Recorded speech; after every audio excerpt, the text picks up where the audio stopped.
I want to start by saying I don't leave my phone unattended anymore. Not at a party, not at a gym, not anywhere. After what happened to me last spring, I check my pocket every 5 minutes like a nervous habit I can't shake. It was a Friday night. I'd gone to a laundromat near my apartment, one of those 24-hour ones with the flickering fluorescent lights and a vending machine that never has change. I put my clothes in the dryer, sat down with my phone to scroll through something, and a guy came in. Mid-30s maybe, hood up, didn't make eye contact. He sat 2 machines down from me, pulled out his own phone, and just sat there. I don't know exactly when it happened. I want to say I looked away for maybe 90 seconds, checking the dryer timer on the wall, and when I turned back, my phone was gone. So was he. I panicked. I ran outside, looked both directions on the street. Nothing. No cars pulling away. No footsteps. Nothing. It was like he'd evaporated. I borrowed the laundromat attendant's phone and pulled up Find My iPhone using my email. The dot was moving. Slowly.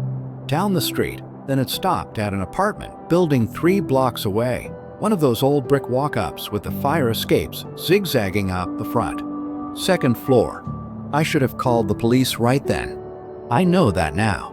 But it was a college town. It was 11 p.m. on a Friday, and I was angry. I wanted my phone back, and I wanted to look this guy in the eye.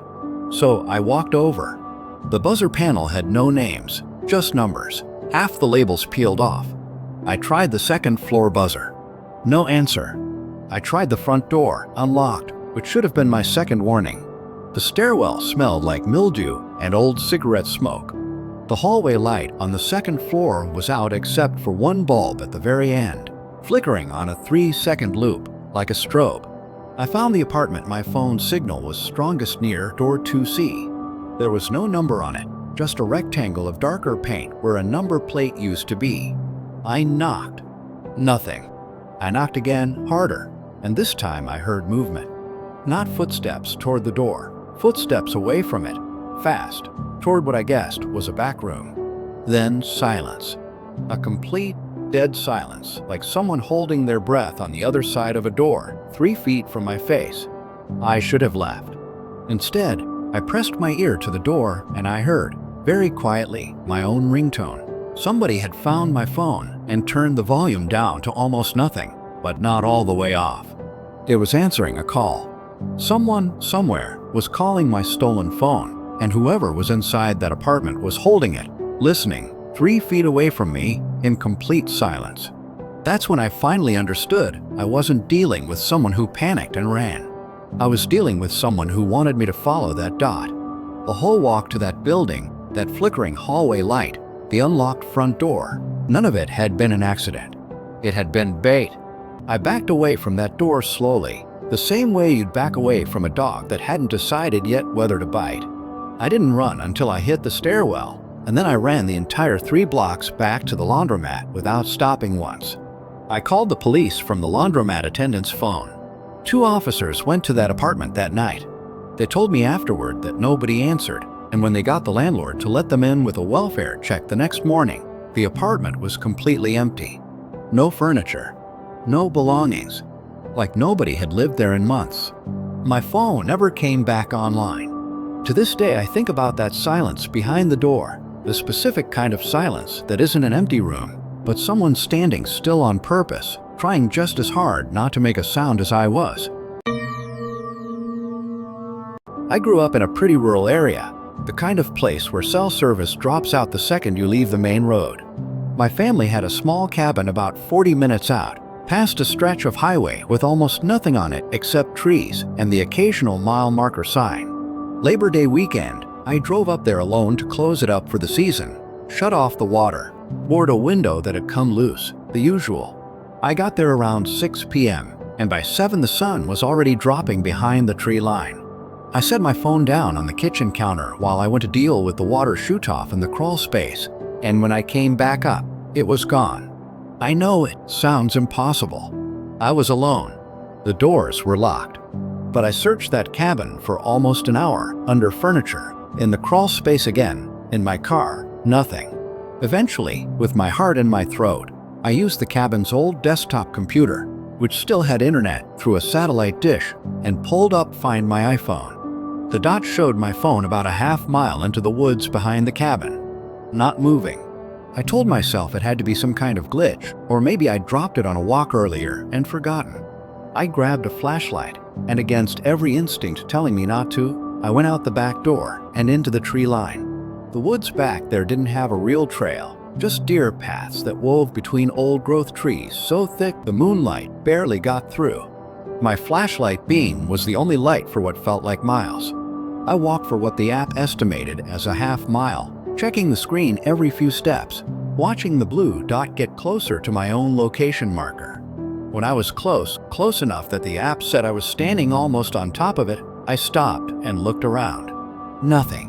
Just trees, dead leaves, and silence so complete I could hear my own pulse in my ears. Then I heard it, my ringtone. Faint, muffled, coming from somewhere above me.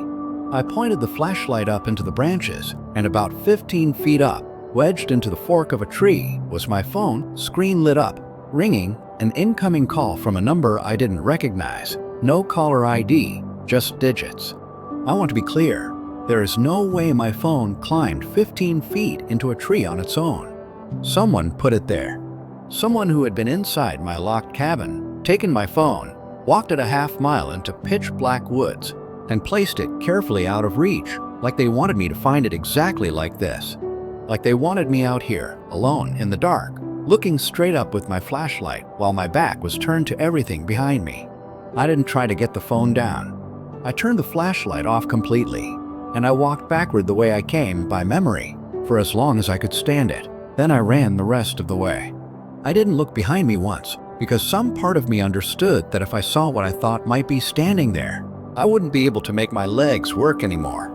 I made it back to the cabin, locked every door and window, and sat with my back against the wall until sunrise. I never went back for that phone. As far as I know, it's still up in that tree, ringing into an empty forest, waiting for someone else to come looking. This happened my first year living on my own, in a small apartment complex that had a row of storage units in the back, the kind everyone forgets exist until moving day. I'd gone back there one night to grab a box of winter clothes, set my phone down on top of a stack of boxes outside Unit 9 while I dug through my own unit, and when I turned back around, it was gone. I checked the ground, behind the boxes, everywhere within 10 feet. Nothing. I went back to my apartment, signed into iCloud on my laptop, and pulled up the map. The dot was inside the storage complex. Unit 14, 3 doors down from mine. That part alone made my stomach drop, because Unit 14 had been empty since I moved in. Paint-chipped door, rusted padlock hanging loose like it hadn't been used in years. Nobody was supposed to be back there at 10 p.m. on a Tuesday, let alone inside a unit that was supposed to be vacant. I called my downstairs neighbor, a guy named Marcus who'd lived there longer than me, and he came down with a flashlight of his own. We walked back to the storage row together, and as we got close to Unit 14, the padlock that should have been hanging loose and rusted was instead snapped shut, clean, new, like it had been replaced that same day. We knocked. We called out. Nothing.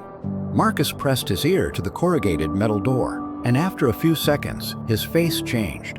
He stepped back and told me he could hear something moving inside, slow, deliberate, like something shifting boxes one at a time, in no hurry at all, like whoever was in there knew exactly how long it would take us to get a key, or call the police, or do anything about it. We called the property manager's emergency line. It took 45 minutes for someone to arrive with a master key, and the entire time, Marcus and I stood at a distance, watching that door, listening to that slow, patient shifting sound continue on the other side, never speeding up, never stopping, like the person inside knew we were standing there the whole time and simply didn't care. When the property manager finally opened the unit, it was empty. No phone, no boxes, no sign that anything had ever moved inside it. Just dust on the concrete floor, except for a single, clean rectangle near the back wall, the exact size and shape of a person who had been sitting there recently, facing the door. My phone showed up online one more time after that, 3 days later, for about 4 seconds, somewhere across town, before disconnecting for good. I moved out of that apartment 2 months later. I never found out who or what was in Unit 14 that night, only inches away from us, moving with absolutely no fear of being caught.